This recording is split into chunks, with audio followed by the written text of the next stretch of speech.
பிரியமானவர்களே, இயேசு கிறிஸ்துவின் நேற்ற நாமத்தில் உங்களை வாழ்த்துகிறேன். இந்த மன்னாச்சுடைய டெய்லி பாட்காஸ்டை கேட்கிற உங்கள் ஒவ்வொருவரையும் கர்த்ததாமே ஆசீர்வதிப்பாராக.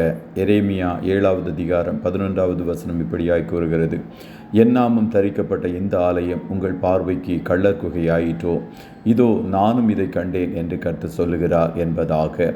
என் நாமம் தரிக்கப்பட்ட ஆலயம், house of God which is called by my name என்ற தலைப்பின் கீழ் இன்றைய மன்னாவை தியானிக்கப் போகிறோம். எரேமியா தீர்க்கதரிசி எருசலேம் தேவாலயத்தின் வாசலிலே நின்று ஏறெடுத்த பிரசங்கம் எரேமியா 7ஆம் அதிகாரத்தில் எழுதப்பட்டிருக்கிறது. கர்த்தரை ஆராதிக்க வருகிற எல்லா யூத ஜனங்களும் கேட்கும்படிக்கு அவன் பிரசங்கித்தான். அந்த செய்தியின் தலைப்பும் உள்ளடக்கமும் உங்கள் வழிகளையும் உங்கள் கிரியைகளையும் நன்றாய் சீர்படுத்துங்கள் என்பதாகும்.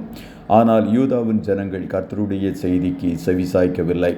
அவர்கள் திருடி, கொலை செய்து, விபச்சாரம் பண்ணி, பொய்யானையிட்டு, பாகாலுக்கு தூபம் காட்டி, அந்நிய தேவர்களை பின்பற்றி பிற்பாடு வந்து கர்த்தருடைய நாமம் தரிக்கப்பட்ட ஆலயத்திலே அவருக்கு முன்பாக நின்று இந்த அருவருப்புகளை எல்லாம் செய்வதற்காக விடுதலை பெற்றிருக்கிறோம் என்று தங்கள் பாவங்களையும் துன்மார்க்க கிரியைகளையும் மறைத்து பொய் சொல்லுகிறவர்களாய் காணப்பட்டார்கள் என்று எரேமியா 7வது அதிகாரம் 9-10வது வசனங்கள் கூறுகிறது. ஆகையால் ஆண்டவர் அவர்களை பார்த்து, என் நாமம் தரிக்கப்பட்ட இந்த ஆலயம் உங்கள் பார்வைக்கு கள்ளர் குகையாயிற்றோ, இதோ நான் அதை கண்டேன் என்று கூறினார். ஆகையால் முந்தி என் நாமம் விளங்க பண்ணின சீலோவில் உள்ள என் ஸ்தலத்திற்கு செய்ததை பாருங்கள், அதை போல எருசலேமிற்கும் செய்வேன் என்று கர்த்தர் கூறினார். சுமார் 400 வருஷங்கள் சீலோவா யூதர்களுடைய ஆராதனையின் இடமாக காணப்பட்டது. கடைசியில் பெலிஸ்தியர்களும் அசீரியர்களும் அதை ஆக்கிரமித்து அழித்து போட்டார்கள். அதை போல பாபிலோனியர்கள் எருசலேம் தேவாலயத்தை இடித்து இங்கே காணப்பட்ட ஜனங்களை சிறைபிடித்து கொண்டு போனார்கள். ஆகையால் பயபக்தியும் பரிசுத்தமாய் நாம் காணப்படவில்லை என்றால் நாம் ஆராதிக்கிற இடங்கள் நம்மை ஒருபோதும் ரட்சிக்காது என்பதை தேவ ஜனங்கள் அறிந்து கொள்ள வேண்டும். கர்த்தருடைய பிள்ளைகளை எல்லாவித பாவங்களையும் செய்துவிட்டு பின்பு ஆலயத்தில் வந்து நம்மை நீதிமான்களைப் போல காட்டுகிற இடமல்ல கர்த்தருடைய ஆலயம் என்பதை அறிந்து கொள்ளுங்கள். நாம் பாவம் செய்தவர்களாய் வந்தாலும் பாவ அறிக்கை செய்து பாவங்களை விட்டு மனம் திரும்பி நம்மை பரிசுத்தப்படுத்தி ஆண்டவரோடு ஒப்புரவாகி நம்மை புதுப்பிக்கிற இடம்தான் கர்த்தருடைய ஆலயமாய் காணப்படுகிறது.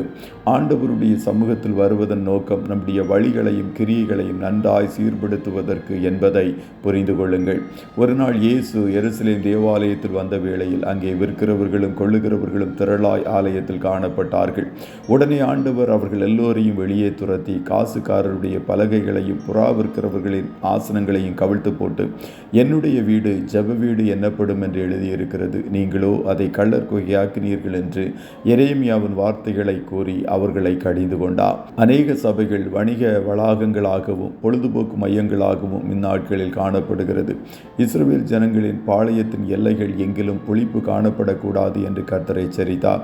நம்முடைய சபைகளின் எல்லைகள் எங்கிலும் பாவம் காணப்படலாகாது, எங்கும் பரிசுத்தம் காணப்பட வேண்டும் என்று கர்த்தர் விரும்புகிறார். ஆகையால் நம்முடைய துர்க்கிரியைகள் சபையை கள்ளர் குகையாக்கிவிடும் என்பதை புரிந்து கொண்டு பயத்தோடும் பரிசுத்த அலங்காரத்தோடும் கர்த்தரை சேவிப்போம். அப்போது கர்த்தர் ஆலயத்தின் நன்மைகளினால் உங்களை சம்பூரணமாய் ஆசீர்வதிப்பார்.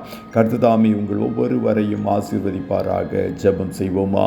நல்ல தகப்பனே, உம்மை நன்றியோடு துதிக்கிறோம். இந்த மன்னாச்சுடைய டெய்லி பாட்காஸ்டை கேட்கிற உம்முடைய பிள்ளைகள் ஒவ்வொருவரையும் கர்த்தனே ஆசீர்வதிப்பீராக. ஆண்டவரே, ஒவ்வொரு ஆலயங்களிலும் உம்முடைய நாமம் தரிக்கப்பட்டிருக்கிறது என்பதை நாங்கள் வசனத்தின் மூலம் புரிந்து கொள்ளும்படியாய் செய்தீரே, அதற்காய் ஸ்தோத்திரம். ஆகையால் நாமம் தரிக்கப்பட்ட உம்முடைய ஆலயத்திற்கு நாங்கள் பயத்தோடும் பக்தியோடும் பரிசுத்த அலங்காரத்தோடும் வந்து உம்மை சேவிக்க எங்கள் ஒவ்வொருவருக்கும் கர்த்தனீர் உதவி செய்வீராக என்று சொல்லி ஜெபிக்கிறோம். பரிசுத்தமே ஆலயத்தின் அலங்காரம் என்பதை நாங்கள் புரிந்து கொண்டு நாங்களும் பரிசுத்தமாய் உம்மை சேவிக்க எங்களை பிரதிஷ்டை செய்கிறோம். இன்றைய தினம் உம்முடைய பிள்ளைகள் கையிடுகிற வேலைகளை ஆசீர்வதியும், போக்கிலும் வரத்திலும் உடனிடும் காரிய சித்தியை கட்டளையிடுவீராக. ஆட்டுக்குட்டியானவருடைய இரத்தத்தின் பாதுகாப்பிற்குள்ளாய் ஒவ்வொருவரையும் கொடுத்து இயேசுவின் நாமத்தில் வாழ்த்தி ஜெபிக்கிறோம் நல்ல பிதாவே.